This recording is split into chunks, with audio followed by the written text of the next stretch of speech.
हम जो संसार समझते हैं कि बाहर हमारे है, वो तो है ही, पर वो नश्वर है, वो मिटने वाला है।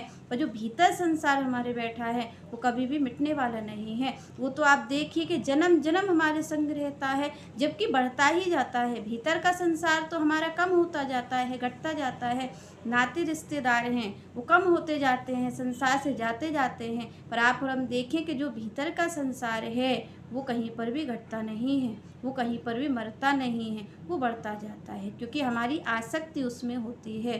तो यहाँ पर श्री कृष्ण ने कहा कि आप चाहे भले भी सब संसार छोड़ दो, क्योंकि हम माया को क्या समझते हैं, माया केवल क्या है, धन माया है। ये जो लोग हमें घेरे हुए खड़े हैं, ये माया है। पर माया जो है वो आपका विचार है, आपने उनको अपने मन में रख रखा है, उनका आप विचार करते हो।